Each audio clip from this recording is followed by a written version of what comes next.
গুরুতত্ত্ব নিয়ে গুরুতত্ত্ব এটা খুব ভারী একটা জিনিস, এটা সবাই বুঝতে পারে না। তো এই গুরুতত্ত্ব জ্ঞানটা এটা কোনো সাধারণ একটি জ্ঞান নয়। এই গুরুতত্ত্ব জ্ঞান যদি কেউ ভালো মতো যথাযথভাবে যদি জানতে পারবে, তাহলে সে প্রকৃত গুরুদেবকে সে চিহ্নিত করতে পারবে, সে গুরুকে নির্ণয় করতে পারবে। না হলে সে গুরু নির্ণয় করতে গেলে সে কি হয়ে যাবে, সে বিভ্রান্তিতে পড়ে যাবে।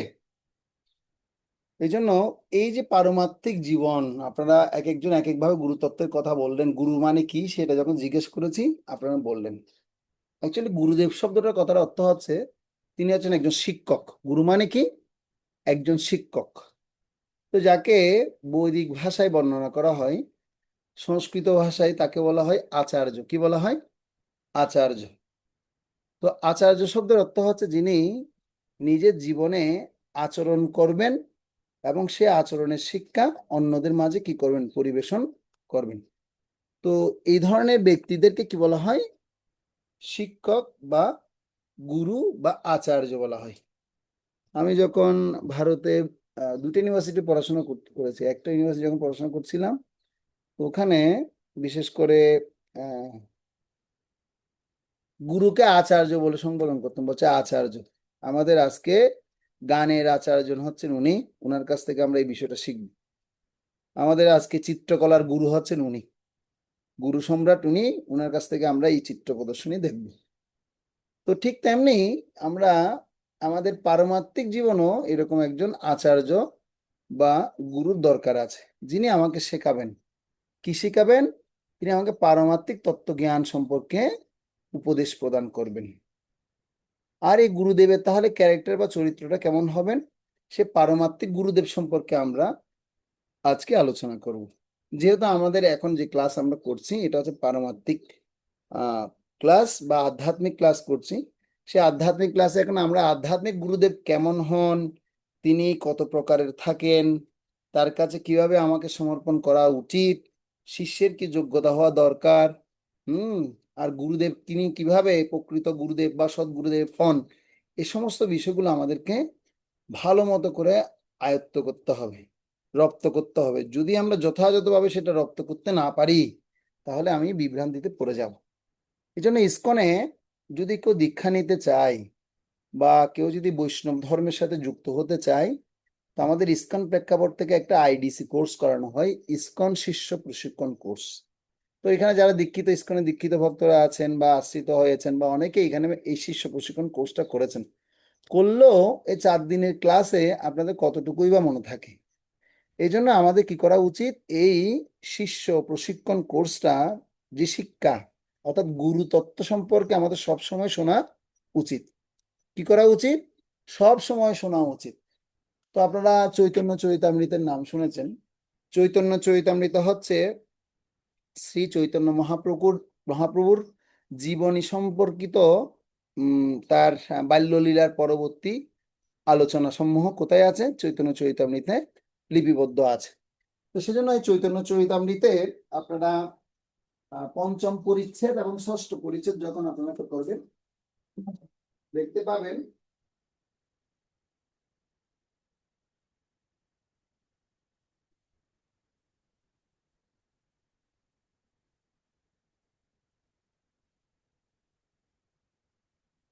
চৈতন্য চরিতামৃতে এই যে দেখুন আমার হাতে একটা বই আছে, দেখতে পাচ্ছেন? এই বইটার নাম হচ্ছে চৈতন্য চরিতামৃত। ঠিক আছে, এই বইটা আশা করি সবার গৃহে আছে, যদি না থাকে তাহলে আপনারা এক সেট সংগ্রহ করে নেবেন। ঠিক আছে, তাহলে প্রভুপাদের কিছু গ্রন্থ প্রচার হলো হবে। কার কার লাগবে চৈতন্য চরিতামৃত দেখি একটু আপনাদের মতো থেকে, কাদের কাদের নাই চৈতন্য চরিতামৃত? পাঞ্চি মাতাজি আছে বাড়িতে, এটা এই বইয়ের সেটটা আছে? ও, ওদের তো আছে দেখা যাচ্ছে। নেই কার? বলাকা মাতাজি তোমাদের আছে এই বইটা? আছে আপনাদের? না প্রভু। তাহলে তো এই সেটটা দরকার, এই চৈতন্য চরিতামৃতটা দরকার, ভাগবত দরকার। ওকে, যাদের নেই তাদের কি করতে হবে? এই চৈতন্য চরিতামৃত সংগ্রহ করতে হবে। সংগ্রহ করলে কি হবে লাভ? লাভ হবে হচ্ছে এখানে আমরা সেই মানে গুরুত্বপূর্ণ তত্ত্বগুলো আমরা ভালো মতো জানতে পারবো। তো যাদের কাছে আছে আপনারা এটা খুলতে পারেন। আমি কিছু কথা আপনাদেরকে এখান থেকে শোনাবো। তো এখানে আচার্য সম্পর্কে বর্ণনা করে বলা হচ্ছে, আপনারা ষষ্ঠ পরিচ্ছেদ খুলুন। তো আদিলীলা ষষ্ঠ পরিচ্ছেদ যাদের কাছে আছে আপনারা খুলতে পারেন। ষষ্ঠ পরিচ্ছেদ অথবা না, ষষ্ঠ না, এখন খুলবেন আপনারা সপ্তম পরিচ্ছেদ। ষষ্ঠ পরিচ্ছেদ অদ্বৈত তত্ত্ব, হ্যাঁ ষষ্ঠ পরিচ্ছেদ, ঠিক আছে। ষষ্ঠ পরিচ্ছেদে শ্লোক নাম্বার হচ্ছে, আমি বলে দিচ্ছি, দেখুন শ্লোক নাম্বার হচ্ছে 40 নাম্বার শ্লোক। সেখানের মধ্যে শিল প্রভুপাদ তাৎপর্য বর্ণনা করছে যে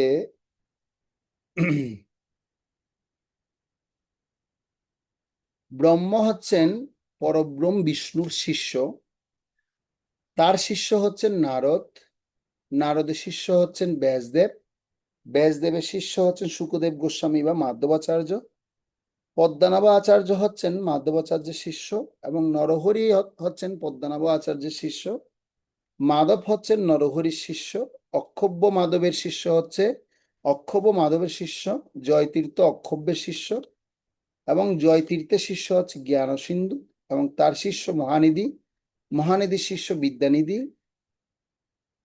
এবং রাজেন্দ্র হচ্ছে বিদ্যানিধির শিষ্য, জয়ধর্ম রাজেন্দ্রের শিষ্য, পুরুষোত্তম জয়ধর্মের শিষ্য, শ্রীমান লক্ষ্মীপতি হচ্ছেন ব্যাসতীর্থের শিষ্য যিনি পুরুষোত্তমের শিষ্য, আর মাধবেন্দ্রপুরী হচ্ছেন লক্ষ্মীপতির শিষ্য। তো আমি এই কথাটা কেন পড়ে শোনালাম, এই যে আমাদের পারমাত্মিক যারা গুরু বা যারা পারমাত্মিক যারা শিক্ষা দিয়ে থাকেন, এই সমস্ত শিক্ষক বা পারমাত্মিক গুরুরা তারা কি করেন, তারা পরম্পরার ধারায় ধারাবাহিকভাবে আমাদের মাঝে আসেন। তারা কিভাবে আসবেন? পরম্পরার ধারায় আমাদের মাঝে আসবেন। তো এটা বৈষ্ণব গৌড়ীয় বৈষ্ণব পরম্পরার ধারার বর্ণনা করে শিল প্রভুপাদ এই তাৎপর্যে সেটা উল্লেখ করেছেন। তাহলে পারমাত্মিক গুরুদেব তাহলে তিনি কেমন হবেন? তিনি গুরু পরম্পরার ধারায় থাকবেন, প্রথম কথা। তো এখন আমি আলোচনা করছি তাহলে গুরু তত্ত্বটা তাহলে কি। সে গুরু তত্ত্বটা তো আমাকে ভালো মতো আগে জানতে হবে। গুরু তত্ত্ব যদি আমি না জানি তাহলে তো আমার কি হবে না, কোনো লাভই তো নেই আমি। তো এই জন্য গুরুতত্ত্ব সম্পর্কে চৈতন্য চরিতামৃতের এই যে আদিলীলা আছে, এই আদিলীলার প্রথম অধ্যায়ের 4 নাম্বার শ্লোকটা আপনারা খুলতে পারেন। প্রথম অধ্যায় কয় নাম্বার শ্লোক? 1-এর 4 নাম্বার শ্লোক। যাদের আছে বই তারা খুলে দেখুন, আমি এখান থেকে পড়াচ্ছি আপনাদেরকে। প্রথম অধ্যায়ের 4 নাম্বার শ্লোকে চৈতন্য চরিতামৃত আদিলীলা, হ্যাঁ, প্রথম 1-এর 4। তো এখানে এই 4-এর প্রভুপাদে কি করেছেন, সেখানে তিনি কোটেশন করে তিনি উল্লেখ করে বলছেন, গুরু কৃষ্ণ রূপে হন শাস্ত্রেরও প্রমাণে, গুরু রূপে কৃষ্ণ কৃপা করেন ভক্তগণে। তো বলা হচ্ছে শাস্ত্রের প্রমাণ ও সিদ্ধান্ত অনুসারে শ্রী গুরুদেব হচ্ছেন শ্রীকৃষ্ণ থেকে অভিন্ন। গুরু রূপে শ্রীকৃষ্ণ তার ভক্তদের কৃপাপূর্বক উদ্ধার করেন। গুরু রূপে কৃষ্ণ কি করেন, তার এই জড়জগতে বদ্ধ জীবরা যারা রয়েছেন, ভগবানের অবিচ্ছেদ্য অংশরূপে আমরা যারা আছি, তো এই সমস্ত জীবদেরকে গুরু রূপে কি করেন, এই জড়জগৎ থেকে উদ্ধার করেন।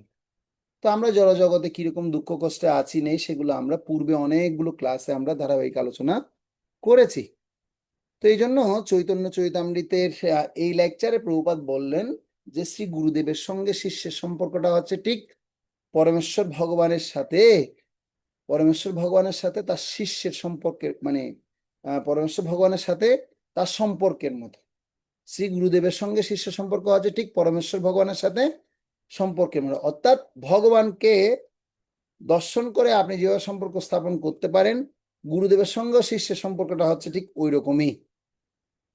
শ্রী গুরুদেব সর্বদাই মনে করেন যে তিনি পরমেশ্বর ভগবানের এক অতি দীনহীন দীন সেবক, কিন্তু শিষ্যের কর্তব্য হচ্ছে তাকে সর্বদাই ভগবানের মতো, ভগবানের প্রতিনিধি রূপে দর্শন করা। তাহলে শিষ্যের কর্তব্য হচ্ছে কি করা, সব সময় তিনি হচ্ছেন ভগবানের প্রতিনিধি, এইভাবে তাকে চিন্তা করতে হবে। তাহলে আমরা কি শিখতে পারলাম, গুরুতত্ত্ব মানে হচ্ছেন তিনি কৃষ্ণের প্রতিনিধি। তিনি সরাসরি কৃষ্ণ নন, কিন্তু তিনি কৃষ্ণের প্রতিনিধি রূপ। যেমন আমি আপনাদেরকে এক্সাম্পল দিতে পারি, যেমন আপনারা যে স্থানে আছেন, যে এলাকায় আছেন, তো আপনাদের এলাকার মধ্যে মনে করুন আজকে বিশাল ময়দান মাঠের মধ্যে কি হবে, হ্যাঁ আজকে প্রাইম মিনিস্টার আসবেন।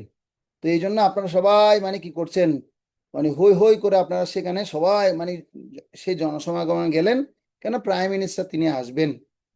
এখন 5 মিনিট আগে ঘোষণা হচ্ছে প্রাইম মিনিস্টার দুর্ভাগ্যবশত তিনি কোনো একটা জটিল কোনো একটা সমস্যার কারণে তিনি আসতে পারছেন না।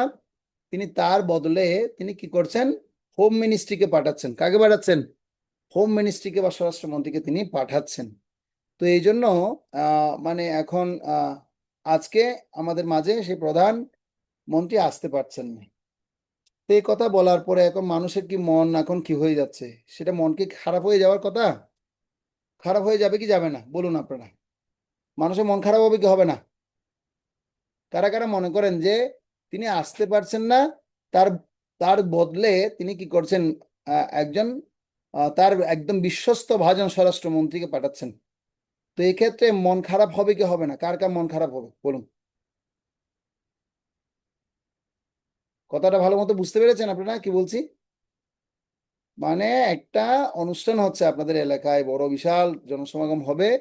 তো সেখানে প্রধানমন্ত্রী আসার কথা, তিনি এখন আসতে পারছেন না, সেই জন্য তিনি কি করেছেন, একজন মন্ত্রীকে তিনি পাঠাচ্ছেন, স্বরাষ্ট্রমন্ত্রীকে পাঠাবেন, তার হয়ে তিনি তাকে পাঠাবেন। তো এক্ষেত্রে আপনাদের মেনে নেওয়া কষ্ট কি না, মানে কোনো সমস্যা নেই, কোনটা বলুন?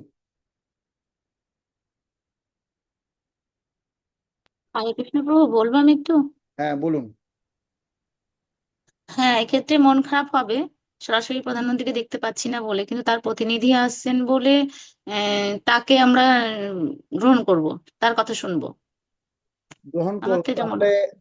গ্রহণ করাটা কেমন হবে, প্রধানমন্ত্রীর মতো হবে না? হ্যাঁ, সেরকমই তো, সমতুল্যই হবে, তিনিই তো তার বিশ্বস্ত প্রতিনিধি পাঠাচ্ছেন। তাহলে সমতুল্য হবে। আর কেউ কিছু বলতে চান এই ব্যাপারে?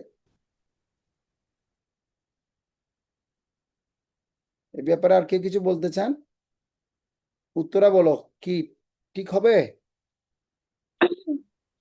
হরে কৃষ্ণ প্রভু, মানে প্রধানমন্ত্রী যদি তার একজন প্রতিনিধিকে পাঠান, আমাদের উচিত অবশ্যই তাকে গ্রহণ করা।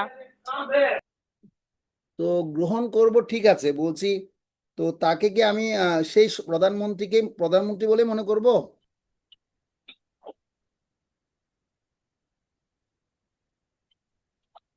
কি মনে হয়? উম, আহ এই বিষয়টা একটু চিন্তা করতে হবে। তো এখন ব্যাপার হচ্ছে, আচ্ছা অপ্রিয় প্রভু বলুন, আপনার কি মনে হয় বলুন? না, যেহেতু এটা প্রধানমন্ত্রী পাঠিয়েছে, হুম। তো কাজেই ওনার অবশ্যই ওনার প্রতিনিধি হিসেবে আমরা সেটা বিবেচনা করব। বিবেচনা, ওনার প্রতিনিধি হিসেবে বিবেচনা করবেন। আচ্ছা সচিমাতা বলুন, কি বলতে চাইছেন বলুন? হরে কৃষ্ণ প্রভু। হুম। উনি আপনি কি দেখার কথা বলছেন নাকি যা আদেশ মানে দেয় আপনি বা কি বা উপদেশ আপনার করে? মনের মধ্যে এখন কি চলছে, কি মনে হচ্ছে, মানে আপনি দেখেন? আমার মনে হচ্ছে হ্যাঁ বলুন। আমার মনে হচ্ছে উনি তো শাস্ত্র অনুসারে সবকিছু বলবে, আমাদেরকে সবকিছু বুঝাবে, সেজন্য আমরা উনি যেটা বলবে সেটা মানে গ্রহণ করব, আর ভগবানের মতোই আমরা মনে করব। আচ্ছা মানে আপনি তাকে ভগবানের মতোই মনে করবেন। তা মনে আসলে করবো, হ্যাঁ। মাতাজির বক্তব্যটাই ঠিক আছে। কেননা আমি বলছি, দেখুন তিনি তার প্রতিনিধি হিসেবে আসছেন, মানে তিনি আসলেও সেম বার্তাটা জানাতেন। হয়তো তিনি দুর্ভাগ্যবশত কোনো একটা আরো একটা বিশেষ জরুরি কারণে তিনি আসতে পারেন। হ্যাঁ।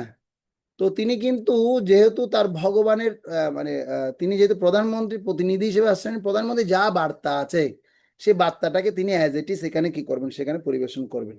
আর এখানে যা সমস্যা হচ্ছে সেগুলো তিনি সব শুনে মনে ওখানে নিয়ে গিয়ে সেটা পরিবেশন করবেন। তার মানে আমাকে ধরতে হবে তিনি হচ্ছেন স্বয়ং ভগবানেরই কি প্রতিনিধি, অর্থাৎ তিনি হচ্ছেন কৃষ্ণ। কৃষ্ণ স্বয়ং আসতে পারেননি, তিনি তার প্রতিনিধিকে পাঠিয়েছেন। কাকে পাঠিয়েছেন? প্রতিনিধিকে পাঠিয়েছেন। কি রূপে পাঠিয়েছেন? এই গুরু রূপে পাঠিয়েছেন। কি রূপে পাঠিয়েছেন? এই গুরু রূপে পাঠিয়েছেন। আর কৃষ্ণের যা বার্তা তিনি যদি অ্যাজ ইট ইজ যদি আমাদেরকে উপস্থাপন করেন, তাহলে আমরা অবশ্যই তাকে কি করব, তাকে ভগবানের মতোই তাকে সম্মান জানাবো।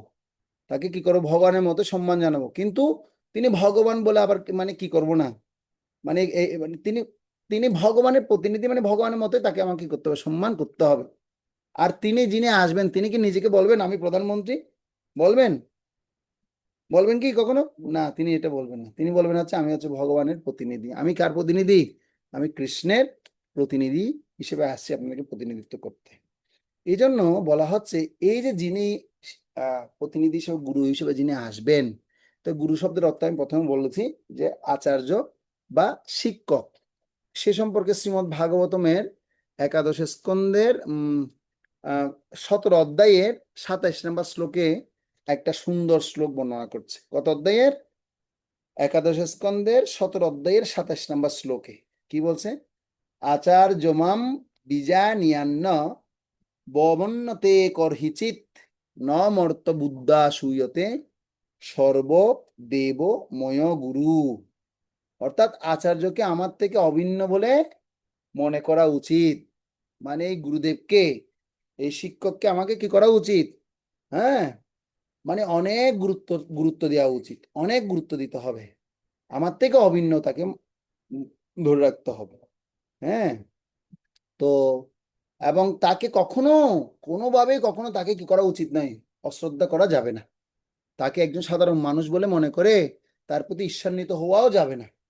কেননা তিনি সমস্ত দেবতাদের কি স্বরূপ? প্রতিনিধি স্বরূপ। এটা শ্রীমদ্ ভাগবতমের একাদশ স্কন্ধের 17 অধ্যায়ে 27 নম্বর শ্লোকে সে কথা বলা হচ্ছে।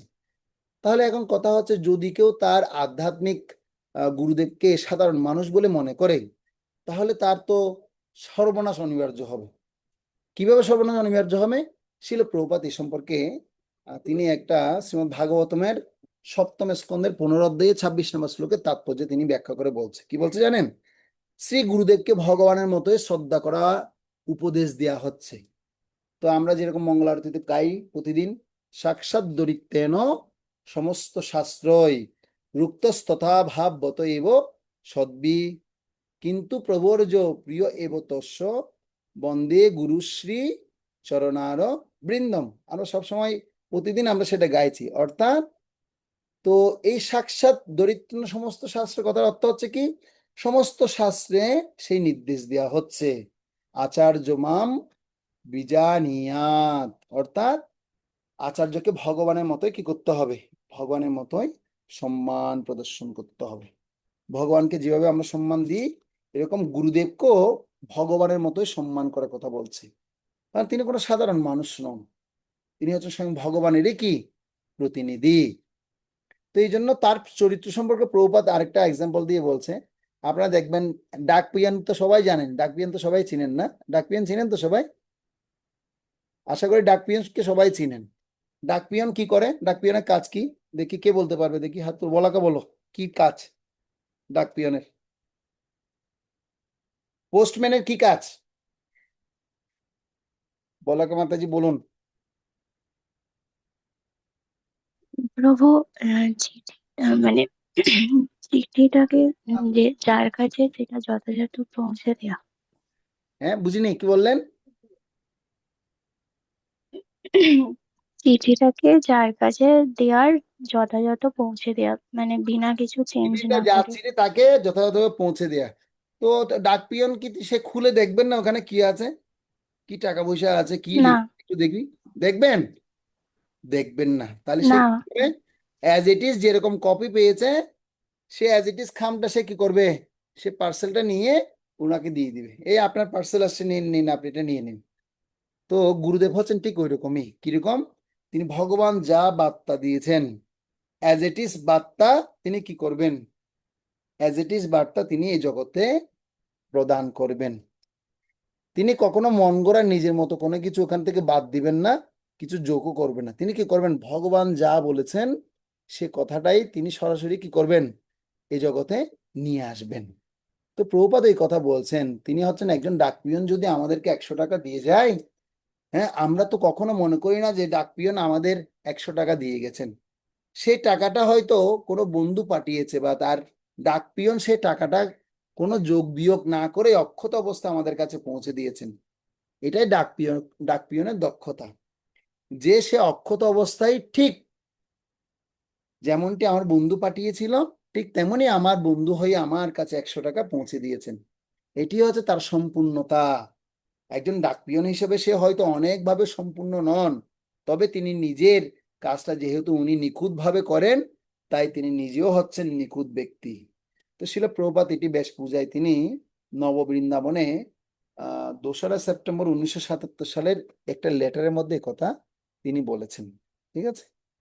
তো অনেক সময় দেখতে পাই যে আমরা আমাদের এইরকম অনেক গুরু, আমরা আধ্যাত্মিক গুরু আমরা দেখতে পাই, কিন্তু আধ্যাত্মিক গুরু যদি যথাযথ কৃষ্ণের কথাটা যদি এই জগতে নিয়ে আসেন, তাহলে সে গুরুকে আমাকে কি করতে হবে?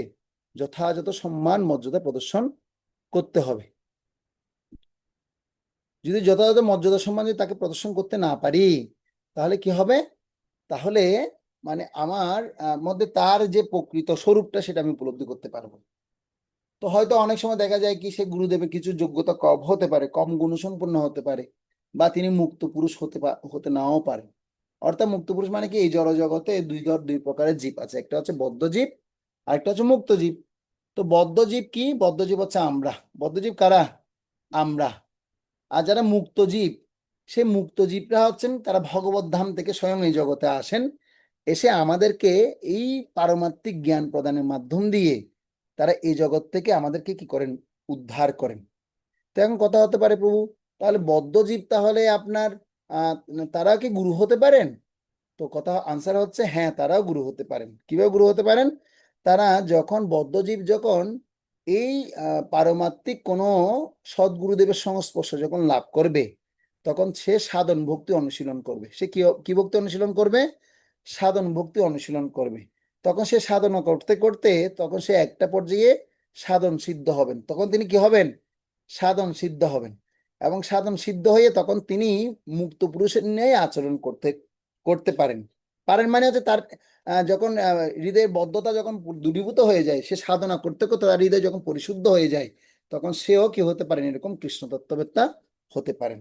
তো এই জন্য চৈতন্য চরিতামৃতে বলা হচ্ছে যে এরকম যারা সাধন সিদ্ধ ব্যক্তিরা যারা আছেন এবং যারা দীক্ষাগুরুরা যারা আছেন, সে সম্পর্কে বলছে, বন্দে গুরু নিহিস ভক্তানি মসি সমী সা অবতার কান তৎপ্রকাশংশ্চ তৎশক্তি কৃষ্ণ চৈতন্য সঙ্গকম। বলছেন, আমি দীক্ষা ও শিক্ষাভেদে গুরুবর্গের, পরমেশ্বর ভগবানের ভক্তবৃন্দের, পরমেশ্বর ভগবানের অবতারগণের, পরমেশ্বর ভগবানের প্রকাশ সমূহের, পরমেশ্বর ভগবানের শক্তি সমূহ এবং শ্রীকৃষ্ণ চৈতন্য নামক পরমেশ্বর ভগবানের বন্দনা করি। তো সেজন্য বলা হচ্ছে, এর পরের শ্লোকে বলছেন, আদিলীলা দেখুন 35 নম্বর শ্লোকে বলছেন, মন্ত্র গুরু আর যত শিক্ষা গুরুগণ তাহারও চরণ আগে করিয়া বন্দন। মন্ত্রগুরু এবং সমস্ত শিক্ষা গুরু শ্রী পাদ পদ্মে সর্বপ্রথমে আমি কি করি? আমার সশ্রদ্ধ প্রণতি নিবেদন করি। কেন প্রণাম নিবেদন করা হচ্ছে? তো সে কথা এখানে বলছে, খুব সুন্দর করে মনোযোগ দিয়ে শুনুন সবাই। বলছে, দেখুন, শুদ্ধ ভগবত ভক্তি যাজন করাই হচ্ছে শুদ্ধ বৈষ্ণবের একমাত্র উদ্দেশ্য। ভক্ত সঙ্গে তা সাধন করতে হয়। তো এটা ভক্তি সন্দর্ভ গ্রন্থে শিল জীব গোস্বামী লিখেছেন। কৃষ্ণ ভক্তের সঙ্গ করার ফলে কৃষ্ণ ভক্তির বিকাশ হয়, তার ফলে ভগবানের প্রেমময়ী সেবার প্রতি অনুরাগের উদয় হয়। ভগবত ভক্তির প্রতি ধীরে ধীরে অনুরাগ বিকাশের মাধ্যমে ভগবানের প্রতি অগ্রসর হওয়ার এটি হচ্ছে পন্থা। তাহলে বুঝে গেল আমি যে কথাটা বলছি, কেউ সাধন সিদ্ধ সাধনা করতে করতে করতে করতে তিনি কি করতে পারেন? ভগবত ভক্তির প্রতি ধীরে ধীরে অনুরাগ বিকাশের মাধ্যমে ভগবানের প্রতি অগ্রসর হওয়াই এটা হচ্ছে পন্থা। কেউ যদি ভগবানের প্রতি অনন্য ভক্তি লাভ করতে অভিলাষী হয়, তাহলে তাকে অবশ্যই কৃষ্ণ ভক্তের সঙ্গ করতে হবে। কারণ এই প্রকার সঙ্গের প্রভাবের ফলেই কেবল বদ্ধজীব অপাকৃত ভগবত প্রেমের স্বাদ আস্বাদন করতে পারে। তার মানে এই বদ্ধজীবটা তাহলে কি হচ্ছে? সে এরকম মানে সাধনা করতে করতে, এরকম কৃষ্ণ ভক্তের সঙ্গ করতে করতে, তখন সে কি হতে পারবেন? সেও এরকম কৃষ্ণর পথে যেতে পারবে, অর্থাৎ অনন্য ভক্তি সে অনুশীলন করতে পারবে। অর্থাৎ সে 24 ঘন্টায় ভগবানের সেবার সাথে যুক্ত হতে পারবে। তো যারা আছে মনোযোগ দিয়ে শুনছি তো নাকি? মনোযোগ দিয়ে না শুনলে কিন্তু বুঝতে পারবেন না। খুব ইম্পর্টেন্ট বিষয়। এরপর বলুন কি বলছে দেখুন, যে যদি কেউ ভগবানের প্রতি অনন্য ভক্তি লাভ করতে অভিলাষী, অর্থাৎ 24 ঘন্টায় ভগবানের ভক্তি অনুশীলন করতে যদি কেউ চান, তাহলে তাকে অবশ্যই কৃষ্ণ ভক্তের সঙ্গ করতেই হবে। কারণ এই প্রকার সঙ্গের প্রভাবের ফলেই কেবল বদ্ধজীব অপাকৃত ভগবত প্রেমের স্বাদ আস্বাদন করতে পারে এবং তার ফলে স্বরূপগত স্বাভাবিক বৃত্তি অনুসারে ভগবানের সঙ্গে তার নিত্য সম্পর্কের পুনর্বিকাশ সাধিত হয়। কৃষ্ণ ভাবনাময় কার্যকলাপের মাধ্যমে যখন কারো চিত্তে কৃষ্ণ প্রেমের বিকাশ হয় তখন সে পরম তত্ত্বকে জানতে পারে। কিন্তু কেউ যদি যুক্তিতর্কের মাধ্যমে ভগবানকে জানার চেষ্টা করে তাহলে সে কোনোদিনই ভগবানকে জানতে পারবে না, শুদ্ধ ভগবত ভক্তির স্বাদ আস্বাদন করতে পারবে না। ভগবানকে জানার রহস্য হচ্ছে ভক্তকে ভগবত তত্ত্ববেত্তা শুদ্ধ ভগবত ভক্তের কাছ থেকে শ্রদ্ধাবনত চিত্তে ভগবানের কথা শুনতে হবে এবং পূর্বতন আচার্যদের প্রদর্শিত পন্থায় ভগবানের সেবা করতে হবে। তো আমি আপনাদেরকে এর আগে দেখিয়েছি যে পূর্বতন আচার্যবৃন্দরা মানে কিরকম, তারা গুরু পরম্পরায় আছেন, অর্থাৎ ভগবান থেকে ব্রহ্মাজি পেয়েছে জ্ঞান, ব্রহ্মাজি থেকে কিভাবে আমরা দেখেছি নারদ পেয়েছেন, নারদ থেকে ব্যাসদেব পেয়েছেন, ব্যাসদেব থেকে জ্ঞান সিন্ধু, বিদ্যানিধি, রাজেন্দ্র, কিভাবে ক্রমান্বয়ে তারা জ্ঞান প্রাপ্ত হয়ে এসছেন সেটা একটা ধারাবাহিকতা আমরা আলোচনা করেছি। সে ভগবানের সেবা করতে হবে কিভাবে, এরকম গুরু পরম্পরা যারা আছেন, যেমন বর্তমানে আমরা শিল প্রভুপাদকে দেখতে পাচ্ছি, তার গুরুদেব হচ্ছে শিল ভক্তি সিদ্ধান্ত সরস্বতী ঠাকুর, তার গুরুদেব ভক্তি সিদ্ধান্ত শিল ভক্তি সিদ্ধান্ত সরস্বতী ঠাকুরের গুরুদেব হচ্ছেন কে, তো শিল গৌর কিশোর দাস বাবাজি মহারাজ, এবং তার ভাগবত গুরু হচ্ছেন কে, শিল সচিদানন্দ ভক্তি বিনোদ ঠাকুর, এবং তার ভাগবত গুরু হচ্ছেন কে, শিল জগন্নাথ দাস বাবাজি মহারাজ। এভাবে করে করে আমাদের একটা গুরু পরম্পরার চার্ট আমরা দেখতে পাই, ভাগবত পরম্পরার চার্ট, এটাকে কি বলা হয়, ভাগবত পরম্পরা। তো ভগবান থেকে দুই প্রকারের পরম্পরা আসে, কয় প্রকার, দুই প্রকার, একটা হচ্ছে ভাগবত পরম্পরা আর একটাকে বলা হয় দীক্ষা পরম্পরা। একটা ভাগবত পরম্পরা আর একটা কি পরম্পরা, দীক্ষা পরম্পরা। তো ভগবান থেকে যে দুটো পরম্পরা আসে, তো দীক্ষা পরম্পরা শব্দের অর্থ কি, দীক্ষা পরম্পরা শব্দের অর্থ হচ্ছে ভগবান স্বয়ং তিনি মন্ত্র দীক্ষার মাধ্যমে যে পরম্পরায় যুক্ত করেন। মন্ত্র মানে কি, গায়ত্রী মন্ত্র, কি মন্ত্র বলা হয়, গায়ত্রী মন্ত্র প্রদান করার মাধ্যমে যাদেরকে কি করেন তিনি এই পরম্পরায় যুক্ত করেন, তারা হচ্ছে কি পরম্পরা, দীক্ষা পরম্পরা। তো এখন বলতে পারবো তাহলে আমাদের ইসকনে তাহলে কোন পরম্পরা অন্তর্গত, তো এখন বর্তমানে আমরা ইসকনে দুটো পরম্পরায় প্রাপ্ত হচ্ছি, দীক্ষা পরম্পরা আর ভাগবত পরম্পরা। তো ভাগবত পরম্পরাকে আবার দুটো ভাগে ভাগ করা হয়েছে, একটা হচ্ছে ঋষি পরম্পরা আর একটা হচ্ছে ব্রহ্মর্ষি পরম্পরা। তো একটা হচ্ছে আপনার ব্রহ্মর্ষি বা ঋষি পরম্পরা, আরেকটা হচ্ছে রাজস্বী পরম্পরা, রাজস্বী পরম্পরা এবং ব্রহ্মর্ষি বা ঋষি পরম্পরা। তাহলে ভাগবত পরম্পরাকে কটা ভাগে ভাগ করা হয়েছে, দুটো ভাগে। তো এই ভাগবত পরম্পরা দুটো ভাগের মধ্যে ব্রহ্মর্ষি পরম্পরা কি আমরা এই শিক্ষা পাচ্ছি, নাকি রাজস্বী পরম্পরা এই শিক্ষা প্রাপ্ত হচ্ছে। যেরকম আমরা ভগবত গীতায় শুনেছি না, কি শুনেছি বলুন তো, যে ভগবান সূর্যদেবকে এই জ্ঞান দিয়েছিলেন 12,04,00,000 বছর পূর্বে, যেটা আমরা দেখে আসছি, এবং পরম্পরা প্রাপ্তম ইমম রাজর্ষয় বিদু সকালীন মুহূর্তা যোগ নষ্ট পরন্তপ। এই জ্ঞান রাজস্বীরা কি করছিল, পরম্পরা ক্রমে আসছে পেয়ে আসছে, কিন্তু এটা যোগভ্রষ্ট হচ্ছে, প্রায় বারবার নষ্ট হয়ে যাচ্ছে। কেন নষ্ট হয়ে যাচ্ছে, এর একটা কাহিনী আপনাদেরকে আমি বারবার বলে শুনিয়েছিলাম। গৌতম ঋষির কাছে তারা অপরাধ করেছেন, আর সেই অপরাধের ফলে গৌতম ঋষি তাদেরকে অভিশাপ দিয়ে দিয়েছিলেন, আর সেই অভিশাপ দেওয়ার ফলে তারা কোনো জ্ঞান এই মনে রাখতে পারতেন না, যার ফলশ্রুতিতে তারা কি হয়ে গেছেন, এই ভাগবত ধর্মের কথা ভুলে যান বারবার। তো ভগবান আবার এসে তাদেরকে সেই জ্ঞান দিতে হতো। তো আমাদের সৌভাগ্য হচ্ছে ভগবান থেকে এই জ্ঞান আমরা এখন অব্দি সুন্দর স্পষ্ট অ্যাজ ইট ইজ প্রাপ্ত হচ্ছি, কাদের মাধ্যমে, ঋষিদের আশীর্বাদে ফলে। কার আশীর্বাদে ফলে, এই ঋষিদের আশীর্বাদে ফলে। যেমন বলা হয়, আমরা জানি ব্যাসদেবের কথা আমরা সবাই শুনেছি, জানি ব্যাসদেব তিনি কি করেছেন, তিনি কৃপা করে আমাদের জন্য তিনি এই সমস্ত শাস্ত্রগুলোকে তিনি কি করেছেন, লিপিবদ্ধ করেছেন, এবং সমস্ত শাস্ত্রগুলো লিপিবদ্ধ করে গণেশ কর্তৃক আমাদের মাঝে সেটা পরিবেশন করেছেন, যার ফলশ্রুতিতে এই ঋষিদের কৃপার ফলে আমরা এই জ্ঞান প্রাপ্ত হচ্ছি। বিদায় আমরা সবাই ঋষি পরম্পরায় যুক্ত আছি। কোন পরম্পরায় যুক্ত আছি, এই ভাগবত পরম্পরার মধ্যে এই ঋষি পরম্পরার সাথে সবাই যুক্ত আছি। কেন, এই ঋষির বা ব্রহ্মর্ষিদের কৃপার ফলেই আমরা এই ভাগবত ধর্ম বা ভাগবত জ্ঞান লাভ করতে পারছি। বুঝা যাচ্ছে? তো এই যে ঋষিরা বা যারা ব্রহ্মর্ষিরা আছেন, তারা কৃপাপূর্বক আমাদের কাছে যে ভাগবত জ্ঞানের কথা নিয়ে এসছেন, সে ভাগবত ধর্মেরই আমরা সবাই অনুশীলন করছি। আর আমরা এই যে যা শিক্ষা এখন পাচ্ছি, যা শিক্ষা ব্যবস্থাপনা, যা প্রণালী সুন্দর আমাদের জন্য যিনি নির্মাণ করেছেন এত কষ্ট করে, আগামী 10,000 বছরের জন্য যিনি মজুত করে রেখেছেন এই সম্পদ, তিনি হচ্ছেন অভয় চরণারবিন্দ ভক্তিবেদান্ত স্বামী শিল প্রভুপাদ। তো আমি আপনাদেরকে আরেকটা কথা বলি, এই আচার্য শব্দের অর্থ হচ্ছে তিনি স্থান কাল পাত্র ভেদে তিনি এই বদ্ধ জীবদের জন্য তিনি কি করতে পারেন, তিনি শাস্ত্রগুলোকে চাইলে পরিবর্তন করতে পারেন। সেটা কে কে করবেন? সেটা আচার্যই করতে পারবেন, যিনি এরকম ভগবানের শুদ্ধ ভক্ত, তার দ্বারাই শুধুমাত্র সম্ভব। এটা সবাই কিন্তু করতে পারবেন না, এটা কিন্তু খেয়াল রাখতে হবে। সবার দ্বারা কিন্তু এটা সম্ভব হবে না। এটা কে করতে পারবে?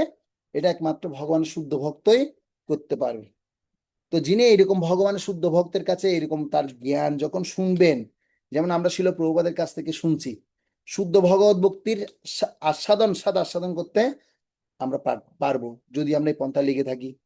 তো সেজন্য বলছে দেখুন, ভগবানকে জানার রহস্য হচ্ছে ভক্তকে ভগবত তত্ত্ববেত্তা শুদ্ধ ভগবত ভক্তের কাছ থেকে শ্রদ্ধাবনত চিত্তে ভগবানের কথা শুনতে হবে এবং পরম পূর্বতন আচার্যদের প্রদর্শিত পন্থায় ভগবানের সেবা করতে হবে। ভগবানের নাম গুণ রূপ আদির প্রতি আসক্ত ভগবত ভক্ত ভগবানের উদ্দেশ্যে তার বিশেষ সেবা সম্পাদন করেন। যুক্তিতর্কের মাধ্যমে ভগবানকে জানার চেষ্টায় তিনি তার সময় অপচয় করেন না। সদ্গুরু জানেন কিভাবে তার শিষ্যের কর্মক্ষমতাকে ভগবানের সেবায় নিয়োজিত করতে হয় এবং এভাবে শিষ্যের বিশেষ প্রবণতা অনুসারে তিনি তাকে ভগবানের বিশেষ সেবায় নিযুক্ত করেন। কারণ সদ্গুরুদেব তিনি জানেন, দেখার সাথে বুঝতে পারেন এর কি কি যোগ্যতা, কি চলছে, প্রশ্নের মনে কি চলছে, এলপির মনে কি চলছে, সেটা কে বুঝতে পারবেন? সদ্গুরুদেব জানেন। আর পাঞ্চিও কি চাইছে সেটা সদ্গুরুদেব দেখার সাথে সাথে স্ক্যানের মতো কি করে ফেলতে পারবে, ছেঁকে ফেলতে পারবে। যেমন আমরা যদি কোনো বর্ডের হার্টে যদি একটা চেক আপ করতে যায়, তাহলে কি করতে হয়? আমাদের এক্স রে করতে হয় না? আর গুরুদেব হচ্ছেন এরকম এক্স রে মেশিন। কি মেশিন? X ray machine. তিনি দেখার সাথে সাথে পুরো সবাইকে স্ক্যান করে নেয়। তো সেজন্য সদ্গুরুদেব আমাদেরকে প্রত্যেককে এরকম সদ্গুরু প্রাপ্ত হওয়ার জন্য, শুদ্ধ ভক্তকে প্রাপ্ত হওয়ার জন্য আমাদের অবশ্যই ধ্যান করা উচিত। ভক্তকে কেবল একজন গুরুর কাছ থেকে দীক্ষা গ্রহণ করতে হয়, কারণ শাস্ত্রে একাধিক দীক্ষা গুরু গ্রহণ করতে সর্বদা নিষেধ করেছেন। দীক্ষা গুরু হবেন একজন, কিন্তু শিক্ষাগুরু অনেকে হতে পারেন। দীক্ষাগুরু কজন হবেন? হবেন একজন। তবে শিক্ষাগুরু বহু হতে পারেন। সাধারণত যে গুরুদেব শিষ্যকে পারমাত্মিক বিজ্ঞান সম্বন্ধে নিরন্তর উপদেশ প্রদান করে থাকেন, তিনি পরবর্তীকালে তার দীক্ষাগুরু হন।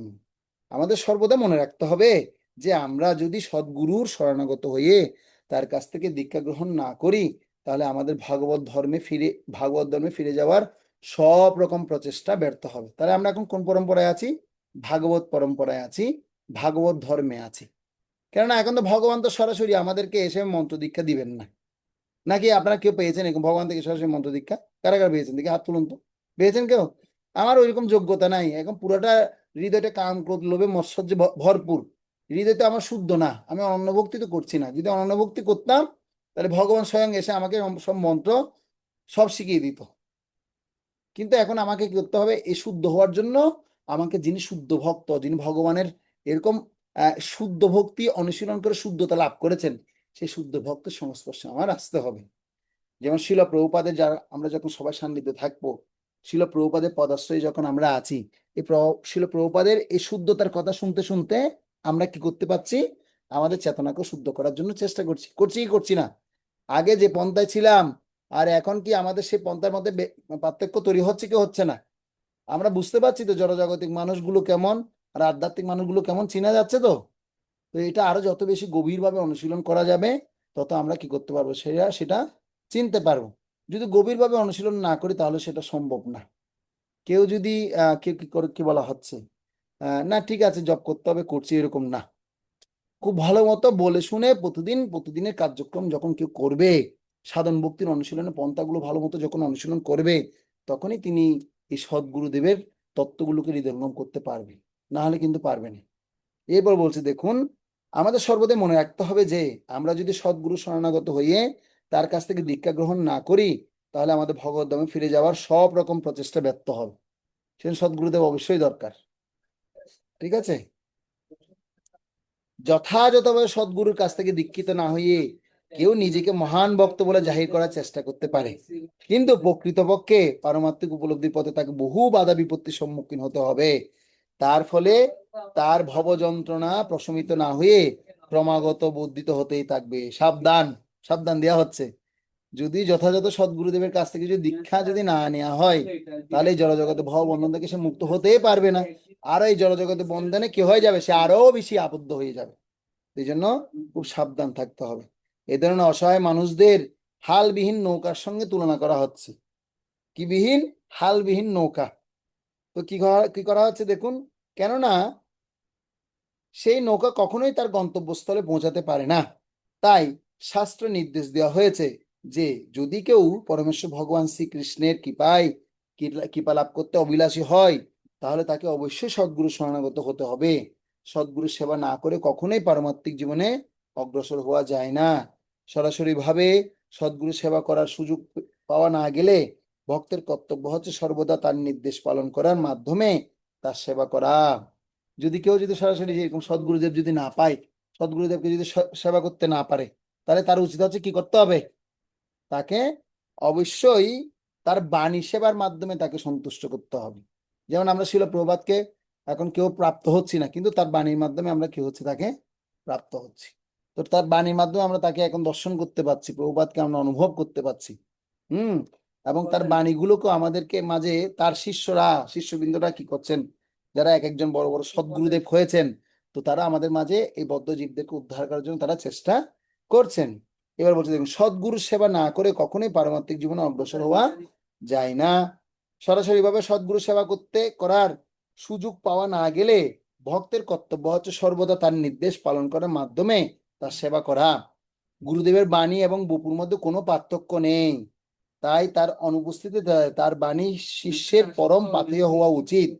কেউ যদি মনে করে যে কারণ নির্দেশ গ্রহণ করার প্রয়োজন তার নেই, এমনকি দেবেরও নির্দেশ গ্রহণ করার প্রয়োজন নেই, তাহলে সে ভগবানের চরণে অপরাধী হয়। এই ধরনের অপরাধী ব্যক্তি কখনোই ভগবানের কাছে ফিরে যেতে পারে না। এটি একান্ত প্রয়োজন যে শাস্ত্রের নির্দেশ অনুসারে সদ্গুরু গ্রহণ করতে হয়।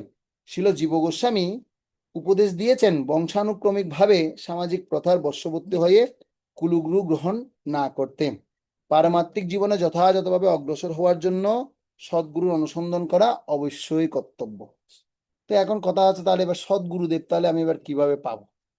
এখন যারা এখানে অনেকে আছেন, অনেক ভক্ত আছেন যারা এখনো গুরু গ্রহণ করেননি, কিন্তু অনেকে গুরু সিলেকশন করেছেন, তাহলে সদ্গুরুদেব তাহলে পাওয়ার পন্থাটা হচ্ছে কি?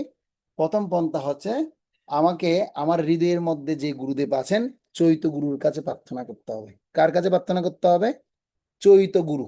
চৈত গুরু কথার অর্থ হচ্ছে যিনি চিত্তে বা চেতনার মধ্যে সব সময় আপনাকে অনুমোদন করছেন, উপদেশ দিচ্ছেন, হ্যাঁ, আপনাকে গতি প্রদান করছেন। গতির ভর্তা প্রভু সাক্ষী নিবাস ও শরণম সুরিত, মানে আপনার গতি ভর্তা প্রভু এবং সাক্ষী যিনি, সে পরমাত্মা রূপে পরমেশ্বর ভগবান শ্রীকৃষ্ণের কাছে প্রথমে প্রার্থনা করতে হবে। তাহলে এখন যদি আপনাদের কাছে প্রশ্ন করি, তাহলে আমাদের প্রভু চৈত গুরুটা কে একটু বলুন তো। চৈত গুরুটা তাহলে কে বলুন, কে বলতে পারবেন? বলুন।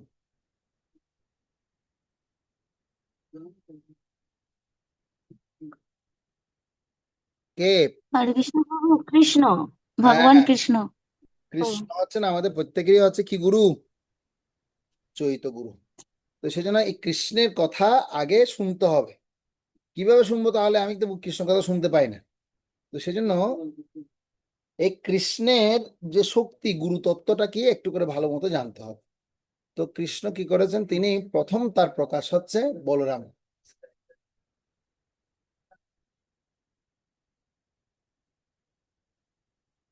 তো সার্টিফিক তো কৃষ্ণ হচ্ছেন কি আমাদের প্রত্যেকেরই হচ্ছে কি গুরু? তিনি হচ্ছে আমাদের প্রত্যেকেরই চৈত গুরু রূপে, তিনি প্রত্যেকের হৃদয়ের মধ্যে চেতনা রূপে তিনি আছেন। তিনি সবাইকে উপদেশ দিচ্ছেন, অনুমোদন করছেন, তুমি কিভাবে ভক্তি অনুশীলন করবে, হ্যাঁ, তুমি কিভাবে গুরু গ্রহণ করবে। তো এই জন্য ভগবান শ্রীকৃষ্ণের প্রথম প্রতিনিধি হচ্ছেন বলরাম। কে? বলরাম। বলরাম হচ্ছে আমাদের প্রত্যেকেরই আদি গুরু। বলরাম হচ্ছে আমাদের প্রত্যেকের কি গুরু? আদি গুরু। কেউ যদি গুরু গ্রহণ করতে না পারছেন, আমি সদ্গুরু খুঁজে পাচ্ছি না প্রভু, তাহলে করতে হবে বলরামের কাছে প্রার্থনা নিবেদন করতে হবে। তো বলরামকে এখন বর্তমানে কিভাবে পাবেন? তো বলরামের প্রকাশ হিসেবে নিত্যানন্দ মহাপ্রভুর কাছে প্রার্থনা করতে হবে, হে প্রভু নিত্যানন্দ প্রভু, আমি এখনো আমার একজন সদ্গুরুদেব পাইনি, এই গৌড়ীয় বৈষ্ণব পরম্পরায় আমি একজন সদ্গুরুদেব খুঁজছি, খুঁজে পাচ্ছি না। তো আপনি একটু কৃপা করে আমাকে একটু আশীর্বাদ করুন না, আমি কাকে আমি গুরুরূপে গ্রহণ করব। সেই জন্য বলরামের কাছে খুব আকুতি মিনতি করে প্রার্থনা নিবেদন করতে হবে। আর যখন প্রার্থনা করতে করতে আমি যখন বুঝতে পারবো আমার হৃদয়ের মধ্যে, তখন একজন গুরুদেব সবসময় অনুপ্রেরণা যোগাবে।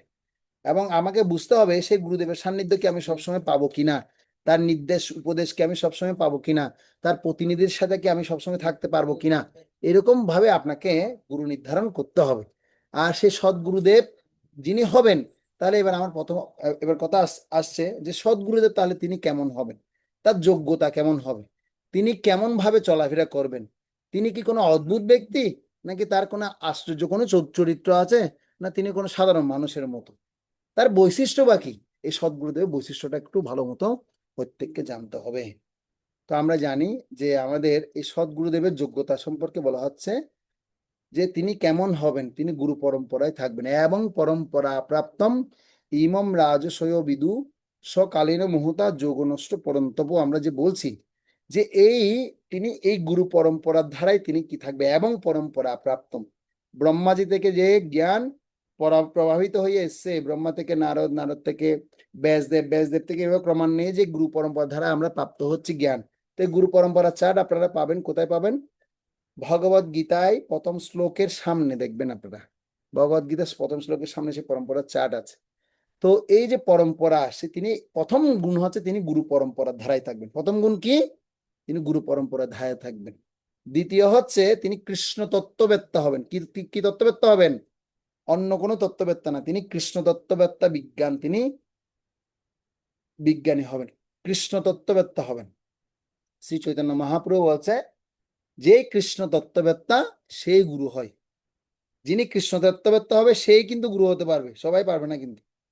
তাহলে কৃষ্ণ তত্ত্ববেত্তা কিনা সেটা কিভাবে বুঝবেন, সাধু শাস্ত্র এবং হচ্ছে বাক্য, সাধু শাস্ত্র বাক্য, মানে এই যে সাধু বা গুরু রূপে আমি যাকে গ্রহণ করতে যাব, তিনি কি আসলে শাস্ত্র অনুসারে তার জীবনযাপন পরিচালনা করছে। তাহলে শাস্ত্র কি, শাস্ত্রম তো সাক্ষাৎ ভগবত প্রণীতম, শাস্ত্র হচ্ছে স্বয়ং ভগবান প্রদান করেছেন। আর এই শাস্ত্রের সিদ্ধান্ত কি, গীতা, ভাগবত, চৈতন্য চরিতামৃত, বর্তমানে আমরা এই শাস্ত্রকে আমরা প্রাপ্ত হচ্ছি।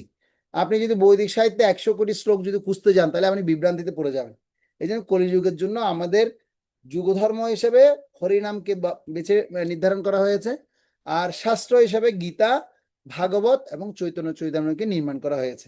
যেমন গীতার মধ্যে, গীতার মাহাত্ম্য রচনাকারী শ্রীপাদ শঙ্করাচার্য বলছেন, কি বলছেন, গীতা শাস্ত্রম ইদং পার্থ, মানে এই গীতা হচ্ছে কি বলছে, মলিনে মোচনং পুংসং জল স্নানম দিনে দিনে সকৃত গীতামৃত স্নানম সংসার মল নাশনম।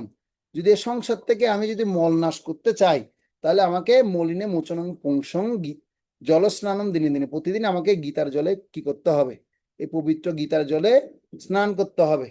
এই যদি কেউ পবিত্র গীতার জল যদি অধ্যয়ন করে, প্রতিদিন যদি কেউ অধ্যয়ন করে, তাহলে তার এই জড় জগতের সম্পূর্ণ মলিনতা একেবারে বিনষ্ট হয়ে যাবে। আর ভাগবতমে কি বলছে, শীর্ণতাম শকতা কৃষ্ণ পূর্ণ শ্রবণ কীর্তন হৃদয়ন্তস্থ অবদ্রাণী বিদুনুতি সুরিশ্বতাম। তো ভাগবতম বলছে কেউ যদি শ্রীমদ ভাগবতমের কথা যদি পূর্ণ মনোযোগ দিয়ে যদি শ্রবণ করে, তাহলে সমস্ত হৃদয়ের সমস্ত অভদ্রগুলো বিদূরিত হয়ে যাবে। আর কি হবে, তার পরমেশ্বর ভগবানকে সে সুরিত রূপে হৃদয়ের মধ্যে প্রাপ্ত হতে পারবে। বুঝে যাচ্ছে সিদ্ধান্ত। সেজন্য প্রত্যেককে এই শাস্ত্র দ্বারা সেই গুরুদেবকে নির্ণয় করতে হবে যে আসলে এই নিজে সদ্গুরু, তার শাস্ত্রে বর্ণনা আছে কিনা। হ্যাঁ, শাস্ত্রের মধ্যে আছে। তা আমি আপনাদেরকে এখন গুরুর কথা বলছি, আমি সাধু যা বলছি সেগুলো আপনার গুরুদেব বলছে কিনা, এখন আপনার গুরুদেব তো নির্ণয় হয়নি, তাহলে শাস্ত্রে আছে কিনা খুঁজে দেখতে হবে। সেজন্য শাস্ত্র পড়তে হবে, শাস্ত্র পড়ার বিকল্প নেই। এই শাস্ত্র নিপুণ প্রভু আপনাদেরকে বলছে প্রতিদিন শাস্ত্র পড়তে, প্রতিদিন কি করতে হবে, শাস্ত্র পড়তে হবে। এখানে এখানে কোনো শাস্ত্র না পড়ার বিকল্প নেই। এমনি শুধু 1 ঘন্টা সপ্তাহে 1-2 ঘন্টা এভাবে শুনলে কাজ হবে না। প্রতিদিন ভগবত গীতা একটু একটু উল্টিয়ে 5 মিনিট 10 মিনিট পড়তে হবে। পড়লে ব্রেনটা কি হবে, তখন শুধু বাড়বে আর বাড়বে। কি ব্রেন বাড়বে, কি ব্রেন, আমাদের ব্রেনটা এখন ভোতা হয়ে আছে। কিসের মতো জানেন, ভোতা, দা ছুরি দেখেন না, ভোতা দা ছুরি দিয়ে কিছু কাটতে পারেন, শুধু ঘষবেন আর ঘষবেন, কাটা যাবে না, কিন্তু কাটা যাবে, যাবে না। ওটাকে একটু ব্রেনটাকে ওই দাটাকে একটু ধার দিতে হবে, শান যখন দিবেন দেখুন টক করে কেটে যাবে। তো ওই জন্য ব্রেনটা ভোতা হয়ে আছে। কিভাবে ভোতা হয়ে আছে? ওই বিভিন্ন রকমের ধ্যান, মানে অন্যান্য জড়জাগতিক প্রাপ্তির ধ্যানে ভোতা হয়ে আছে। হ্যাঁ, এই বস্তু পাবো, এটা পাবো, ওটা করব, এই করব, সে করব, সেই ধ্যানের মধ্যে এই ব্রেনটা কি হয়ে আছে? বোতা হয়ে আছে। এখন এই ব্রেনটাকে শান দিতে হবে। শান দিয়ে এটাকে পরিষ্কার করে ধারালো করতে হবে। ধারালো করলে সাথে সাথে কি করা যাবে? হ্যাঁ, তো সেই শাস্ত্র যখন পড়বো, শাস্ত্র পড়তে পড়তে তখন আমার বুদ্ধি ভগবান দিবে। বুদ্ধিটা কে দিবে? শাস্ত্র তো ভগবানেরই কথা, শাস্ত্র তো সাক্ষাৎ ভগবত প্রণীতম, ভগবানের কথা। সেই জন্য ভগবানের কথা যে যত বেশি পড়বে, দদামি বুদ্ধি যোগম তম, ভগবান ভগবত গীতায় বলছে আমি বুদ্ধি যোগ প্রদান করি। আর কেউ কিন্তু বুদ্ধি দিতে পারে না। বুদ্ধি সবাই দিতে পারে? ভগবান দিবেন বুদ্ধি। না, বলছে না প্রভু আমি আপনাকে বুদ্ধি দিচ্ছি। শুনুন, অনেকে বলে আমি তোমাকে বুদ্ধি দিচ্ছি। আর বুদ্ধিটা নিয়েছো কার কাছ থেকে? এই যে বুদ্ধিটা তুমি বানিয়ে বানিয়ে বলছো, এটা কে দিচ্ছে তোমাকে বুদ্ধিটা? তার কাছে সমর্পণ করতে হবে। এইভাবে সম্ভব হবে। সেজন্য সাধু শাস্ত্র বাক্যে যদি কৃষ্ণ উন্মুখ হয়, জীবন বিস্তারিত মায়া তাহারে ছায়া, তখন এই জড়জগতের বন্ধন থেকে আমি পূর্ণরূপে মুক্ত হতে পারবো। নাহলে কিন্তু মুক্ত হওয়ার কোনো কি নেই, কোনো সুযোগ নেই। তো এই জন্য আমাদের কি করতে হবে? এই যে শুদ্ধ ভক্ত, শুদ্ধ ভক্তের কাছে আমাকে শরণাগত হতে হবে। তো এবার দেখুন, আমি আপনাদেরকে একটা শ্লোক পড়াচ্ছি। আমাদের এই বৈষ্ণব ধারায় 6 জন গোস্বামী আছেন। শ্রী রূপ গোস্বামী, সনাতন গোস্বামী, ভট্ট গোস্বামী, রঘুনাথ ভট্ট গোস্বামী এবং শ্রীজীব গোস্বামী, গোপাল ভট্ট গোস্বামী এবং দাস রঘুনাথ গোস্বামী। তো আমরা আমাদের শিক্ষা গুরু হচ্ছেন 6 জন। কয়জন? মূলত 6 জন। বর্তমানে আমরা ইসকনে একমাত্র শিক্ষা গুরু আছেন শিলা প্রভুপাদ। কে? শিলা প্রভুপাদ। এখানে বলতে পারেন প্রভু আপনি আমার শিক্ষা গুরু। এভাবে যে কথাটা বলি এটা ভুল কথা। এটা কি কথা? ভুল কথা। কেননা আমি যা কথা বলছি এগুলো কার কথা বলছি? বলুন দেখি, কার কথা বলছি? এই যে চৈতন্য চৈতামৃতের কথা বলছি, গীতার কথা বলছি, ভাগবতের কথা বলছি। তো সেজন্য মানে আমরা বলি আমার শিক্ষা গুরু আমাকে এরকম শিক্ষা দিয়ে দীক্ষা দিয়ে মানে কি করেছে, গড়ে তুলেছে। এই কথাটা বলাটা হচ্ছে ভুল। একটা সেজন্য আমাদের ইসকনের এখন একটা নিয়ম করা হয়েছে, এরকম শিক্ষাগুরু বলা যাবে না। কি বলতে হবে? আমার কাউন্সিলর। একটা হচ্ছে কাউন্সিলর আর একটা হচ্ছে কাউন্সিলি। যিনি শিক্ষা গ্রহণ করবেন তিনি হচ্ছেন কাউন্সিলি, তার নাম হচ্ছে কি? কাউন্সিলি। অপ্রেমিপু কি বললাম? যিনি গ্রহণ করবে তার নাম কি? কাউন্সিলি। আর যিনি এই তত্ত্বজ্ঞান দেখে দেখে হোক, সংগ্রহ করে হোক, স্লাইড বানিয়ে হোক, যিনি প্রদর্শন করবেন, তিনি আমাকে অনুপ্রেরণা যোগাবেন ভক্তিতে, তিনি হচ্ছেন কাউন্সিলর। তিনি কে? কাউন্সিলর। কাউন্সিলর। কাউন্সিলর, কাউন্সিলর আর একটা হচ্ছে কাউন্সিলি। তো সেজন্য কাউন্সিলর আর কাউন্সিলি মানে এটা আমাকে খুব ভালো মতো বুঝতে হবে। যদি কাউন্সিলর আর কাউন্সিলি যদি ভালো মতো না বুঝি, গুলিয়ে ফেলি, তাহলে সবসময় মুখ দিয়ে বলবে আমার শিক্ষাগুরুর সাথে আমার এখন সম্পর্ক হচ্ছে না প্রভু, আমার শিক্ষাগুরু এমন করেছে, এমন ভাবে আমাকে শিখিয়েছে। তো এইভাবে যখন কথা বলা হবে তখন অন্যান্য শুদ্ধ ভক্তরা বিব্রত বোধ করবে। অন্যান্য বৈষ্ণব শুধু শিক্ষাগুরু শিক্ষাগুরু বলছে, সামনে আমি শুধু শিক্ষাগুরু শিক্ষাগুরু বলছে, কেন তোমরা কি আমার কাছ থেকে কিছু শিখোনি? শিক্ষাগুরু সেজন্য সবাই হতে পারে, অনেকে হতে পারে। যার কাছ থেকে আমি একটা লাইন শিখেছি সে আমার শিক্ষাগুরু হতে পারে। বুঝা যাচ্ছে? তো সেজন্য আমরা কখনো শিক্ষাগুরু শিক্ষাগুরু কথাটা বেশি উচ্চারণ করবো না।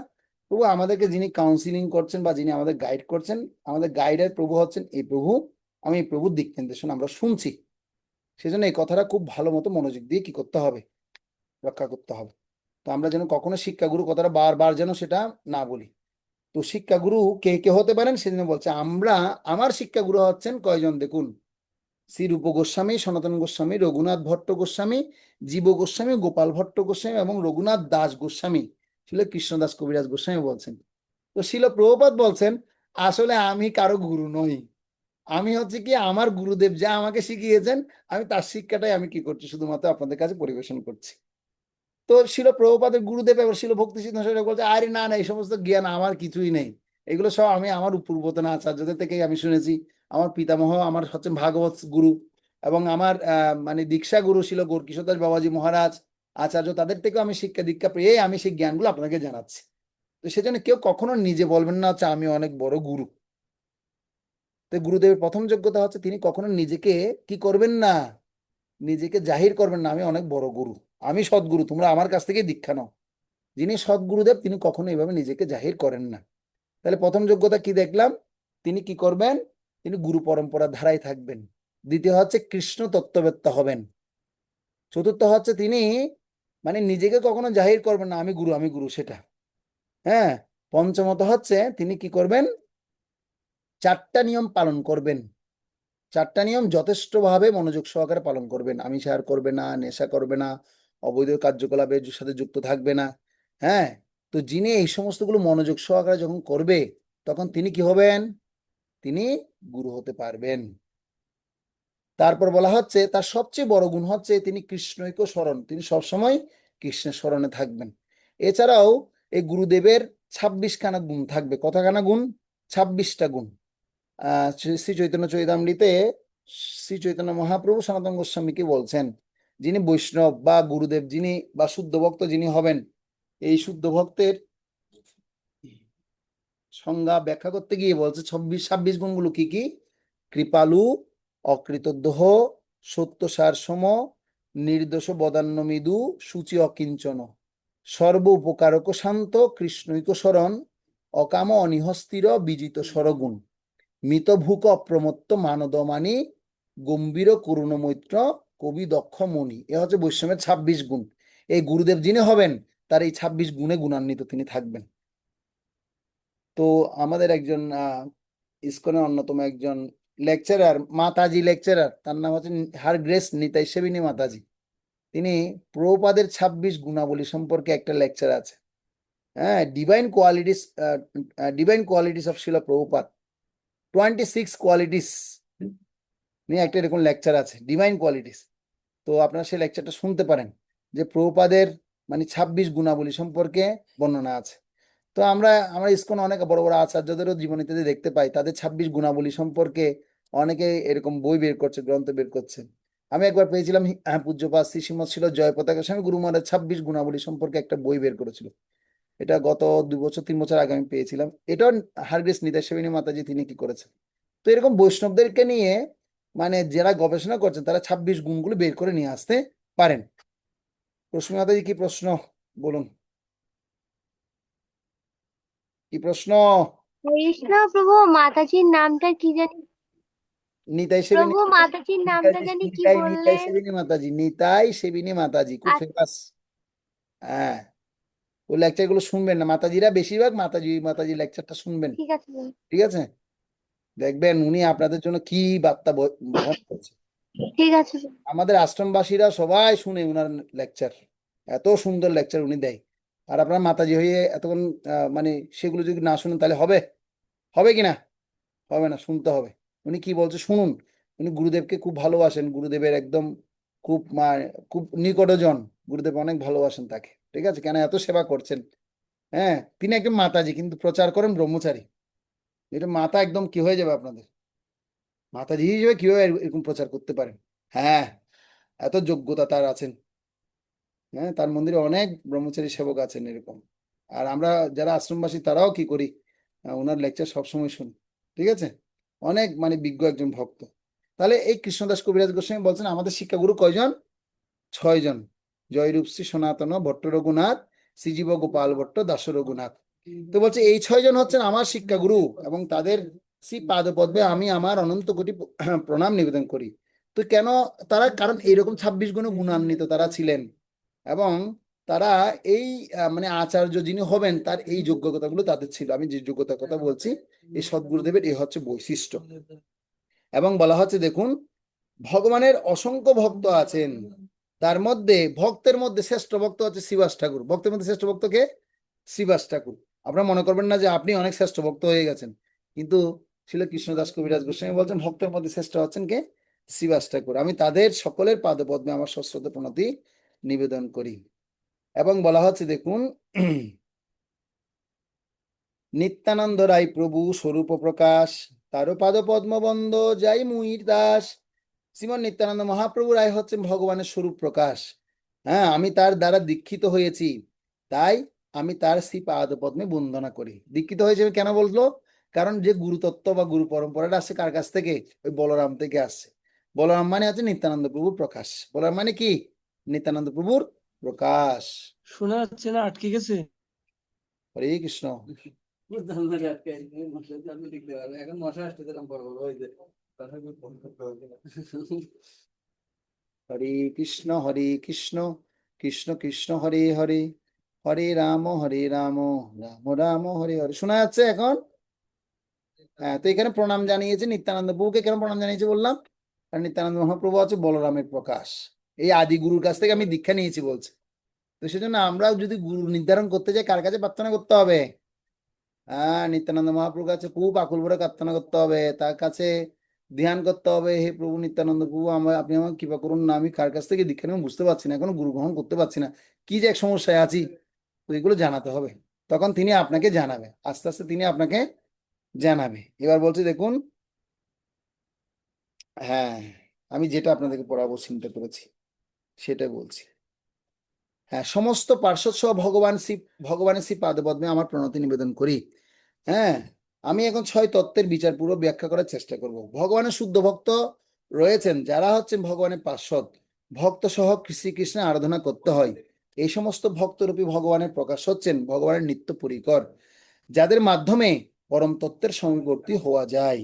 যদ্যপি আমার গুরু চৈতন্যের দাস, তথাপি জানিয়া আমি তাহারে প্রকাশ। যদিও আমি জানি যে আমার গুরুদেব হচ্ছেন শ্রী চৈতন্য মহাপ্রভুর দাস, তবুও তিনি হচ্ছেন চৈতন্য মহাপ্রভুর প্রকাশ। বুঝে গেল কি বলছি? গুরুদেব মানে হলে কি? তিনি হচ্ছেন শ্রীকৃষ্ণের স্বয়ং, মানে কি শ্রীকৃষ্ণ বা শ্রী চৈতন্য মহাপ্রভু। হ্যাঁ, বলছে যদিও আমি জানি যে আমার গুরুদেব হচ্ছেন শ্রী চৈতন্য মহাপ্রভুর দাস, ভগবান শ্রীকৃষ্ণের সেবক, তবুও তিনি হচ্ছেন শ্রী চৈতন্য মহাপ্রভুর প্রকাশ। তবু তিনি হচ্ছেন কি? শ্রী চৈতন্য মহাপ্রভুর প্রকাশ। সেজন্য সে গুরুদেবকে আমাদের কি করতে হবে? সেভাবেই জানতে হবে। এই জন্য একটু তাৎপর্য প্রবাদ কি বলছে দেখুন, প্রতিটি জীবী হচ্ছে পরমেশ্বর ভগবান শ্রীকৃষ্ণের সেবক, শ্রী গুরুদেবও তার সেবক। শ্রী গুরুদেব কার সেবক? কৃষ্ণেরই সেবক। কিন্তু তবুও শ্রী গুরুদেব হচ্ছেন ভগবানের প্রকাশ। শ্রী গুরুদেব হচ্ছেন ভগবানের প্রকাশ। এই বিশ্বাসকে হৃদয়ে দৃঢ়ভাবে ধারণ করলে শিষ্য কৃষ্ণ ভক্তির মার্গে অগ্রসর হতে পারেন। শ্রী গুরুদেব শ্রীকৃষ্ণ থেকে অভিন্ন, কারণ তিনি হচ্ছেন শ্রীকৃষ্ণের প্রকাশ। ভালো মতো শুনুন, যিনি স্বয়ং বলরাম, সে নিত্যানন্দ প্রভু হচ্ছেন শ্রীকৃষ্ণের প্রথম প্রকাশ। তিনি হচ্ছেন আদি গুরু, যে কথা আমি এতক্ষণ ধরে বলছিলাম। তিনি হচ্ছেন কি গুরু? আদি গুরু। তিনি শ্রীকৃষ্ণের লীলায় তাকে সহায়তা করেন এবং শ্রীকৃষ্ণের নিত্য সেবক। প্রতিটি জীবে হচ্ছে শ্রীকৃষ্ণ চৈতন্য মহাপ্রভুর নিত্য সেবক। তাই শ্রী গুরুদেবও শ্রী চৈতন্য মহাপ্রভুর সেবক ছাড়া অন্য কেউই নন। গুরুদেবের নিত্য বৃত্তি হচ্ছে শিষ্যদের ভগবত সেবার শিক্ষা দেওয়ার মাধ্যমে ভগবানের সেবা বৃদ্ধি করা। গুরুদেব কখনো নিজেকে ভগবান বলে জাহির করেন না, পক্ষান্তরে তিনি ভগবানের প্রতিনিধিত্ব করেন। শাস্ত্রে এই বিষয়ে সাবধান করে দিয়ে বলা হয়েছে যে কেউ যেন নিজেকে ভগবান বলে জাহির না করে। কিন্তু গুরুদেব যেহেতু ভগবানের সব চাইতে অনুগত বিশ্বস্ত সেবক, তাই তাকে শ্রীকৃষ্ণের মতোই সম্মান প্রদর্শন করতে হয়। বুঝা যাচ্ছে যে গুরুদেবকে কার কার কার মতো সম্মান করতে হবে?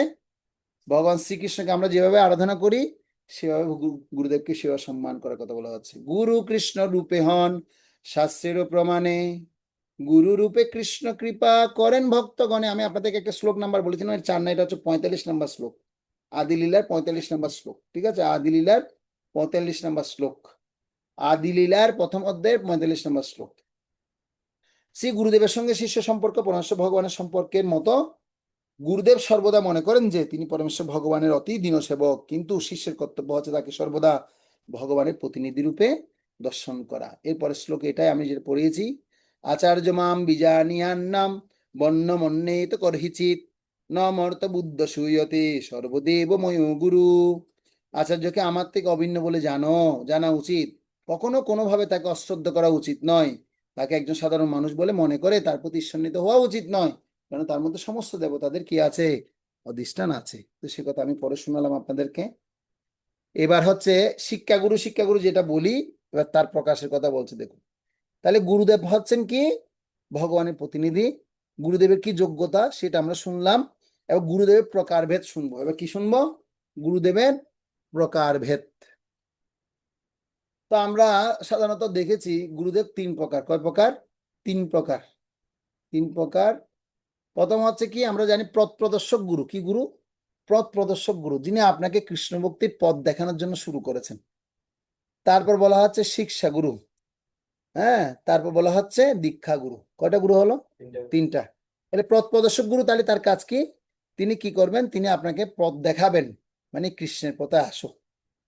তো এরকম অনেকে আছেন যারা আমাদেরকে পথ দেখিয়েছেন, কিন্তু আবার তিনি কৃষ্ণ ভক্তি অনুশীলন করছেন না, এরকম অনেকে হয়। কিন্তু হলো তাকে সম্মান করা উচিত, কারণ উনি আমাকে পথটা দেখিয়ে দিয়েছেন। বুঝা যাচ্ছে?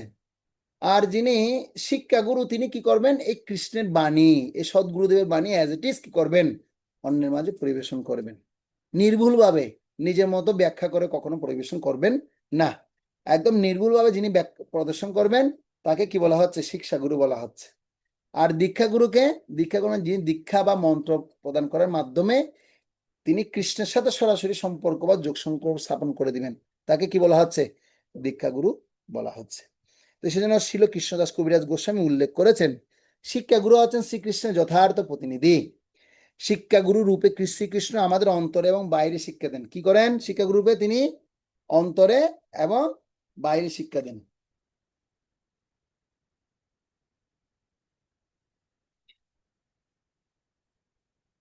অন্তর থেকে তিনি আমাদের নিত্য সহচর পরমাত্মা রূপে শিক্ষা দেন, এবং বাইরে শিক্ষাগুরু রূপে ভগবত গীতার জ্ঞান দান করেন। দুই রকমের শিক্ষাগুরু আছে। আবার শিক্ষাগুরু আবার কয় রকম?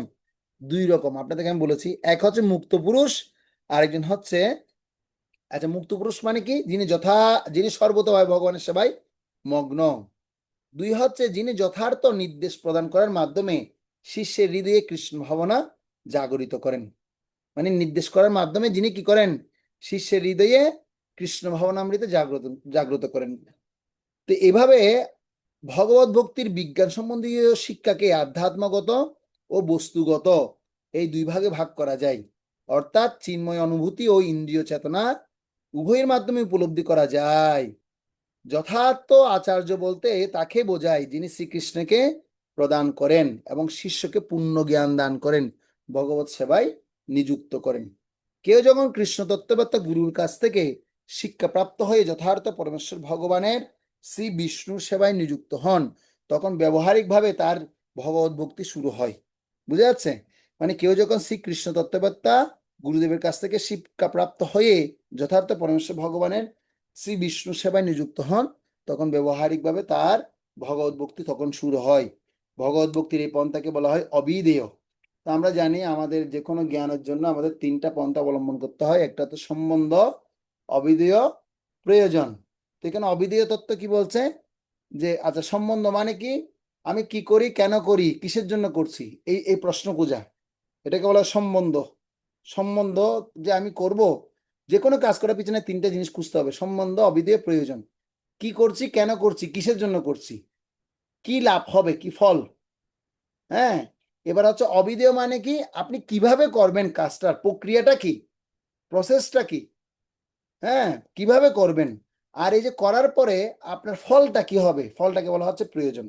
তো এখানে বলা হচ্ছে অবিধেয় কথা, মানে ভগবত ভক্তির এই পন্থাকে বলা হয় অবিধেয়। হ্যাঁ, তো অর্থাৎ কর্তব্য স্বরূপে যে কার্য সম্পাদিত হয়। আমাদের একমাত্র আশ্রয় হচ্ছেন পরমেশ্বর ভগবান, যিনি আমাদের শিক্ষা দেন কিভাবে এই ভগবানের সমীপবর্ত হওয়া যায়। তিনি হচ্ছেন পরমেশ্বর ভগবানের মূর্ত প্রকাশ শ্রী গুরুদেব।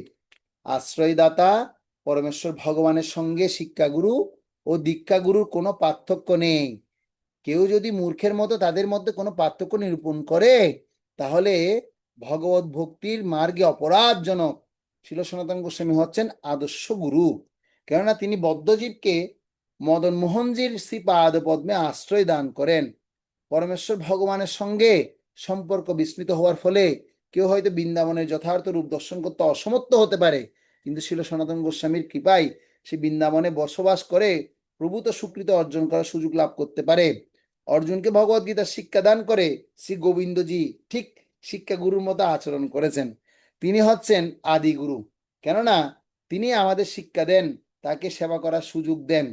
দীক্ষাগুরু হচ্ছেন মদন মোহন বিগ্রহের মূর্ত প্রকাশ, আর শিক্ষাগুরু শ্রী গোবিন্দ দেবের বিগ্রহের মূর্ত প্রকাশ। এই দুটি বিগ্রহ আজও বৃন্দাবনে পূজিত হচ্ছেন। শ্রী গোপীনাথজি হচ্ছেন পারমাত্মিক উপলব্ধির চরম আকর্ষণ। তো এটা আপনারা বুঝতে পেরেছেন? ভালো মতো বুঝতে পারেন। এবার আপনারা লিখুন। প্রথমে লিখুন হচ্ছে, দীক্ষাগুরু হচ্ছেন মদন মোহন বিগ্রহের মূর্ত প্রকাশ। আমরা যারা বৈষ্ণব হওয়ার জন্য প্রচেষ্টা করছি, আমাদেরকে তিন বিগ্রহের আরাধনা করতে হয়। শ্রী গোবিন্দ গোপীনাথ মদন মোহন, জয় রাধে জয় কৃষ্ণ জয় বৃন্দাবন, শ্রী গোবিন্দ গোপীনাথ মদন মোহন। তাহলে মদন মোহন হচ্ছে প্রয়োজন তত্ত্ব। মদন মোহন কি প্রয়োজন তত্ত্ব, ঠিক আছে? তো আমি বলছি মদন মোহন হচ্ছে কি বিগ্রহ? তিনি হচ্ছেন দীক্ষাগুরু, হচ্ছেন মদন মোহন বিগ্রহের মূর্ত প্রকাশ। দীক্ষাগুরু কি বিগ্রহের মূর্ত প্রকাশ? মদন মোহন বিগ্রহের মূর্ত প্রকাশ, ঠিক আছে? এবার লিখুন শিক্ষা যিনি দেন, ঠিক আছে? তো শিক্ষাগুরুর কথা হচ্ছে তিনি হচ্ছেন গোবিন্দজির প্রকাশ। কার প্রকাশ? গোবিন্দজির প্রকাশ। গোবিন্দ গোবিন্দ গোবিন্দ গোবিন্দ, ঠিক আছে? গোবিন্দ দেবের বিগ্রহের মূর্ত প্রকাশ। আর তাহলে কি কি লিখেছেন? মদন মোহন হচ্ছে কিসের প্রকাশ, আর শিক্ষাগুরু হচ্ছেন গোবিন্দ দেবের প্রকাশ, শ্রী গোবিন্দ। এবার হচ্ছে গোপীনাথজি। গোপীনাথজি লিখুন। গোপীনাথজি হচ্ছে আমাদের পারমাত্মিক উপলব্ধির চরম আকর্ষণ। গোপীনাথ মম নিবেদন শুন, বিষয়ী দুর্জন সদা কামে রত, কিছু নাহি মোর গুণ, গোপীনাথ মম নিবেদন শুন, গোপীনাথ। তো আমরা দেখি এই গোপীনাথ হচ্ছে আমাদের প্রয়োজন, পারমাত্মিক উপলব্ধির চরম আকর্ষণ। লিখেছেন সবাই? লিখেছেন তো? ঠিক আছে, উত্তরা মাতাজি বলো তো কি কি লিখেছো? প্রভু গোপীনাথেরটা আরেকবার বলেন তো। গোপীনাথেরটা হচ্ছে পারমাত্মিক উপলব্ধির চরম আকর্ষণ।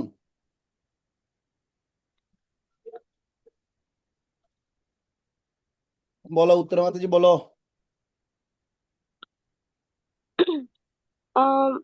দীক্ষাগুরুর সরি মদন মোহনের প্রকাশ হচ্ছে দীক্ষাগুরু, আর যিনি শিক্ষাগুরুর প্রকাশ হচ্ছে গোবিন্দ, আর গোপীনাথ হচ্ছে পারমার্থিক উপলব্ধির চরম আকর্ষণ। Very good, thank you. তো এই হচ্ছে মোটামুটি আজকে আমরা একটু গুরুতত্ত্ব নিয়ে আলোচনা করলাম, কারণ গুরুতত্ত্ব এটা হচ্ছে বিশাল গভীর শিক্ষা। তো একটু সবে শুরু করেছি, তো এগুলো মাঝে মাঝে আমি আলোচনা করব, যখন আমাদের ক্লাসে যে জায়গায় প্রয়োজন হবে সে জায়গায় আলোচনা করব। তো মোটামুটি তাহলে আমরা আজকে আমাদের আলোচনা একটু পর্যন্ত আমরা রাখছি, কেননা এখন আমাদের আগামীকালকে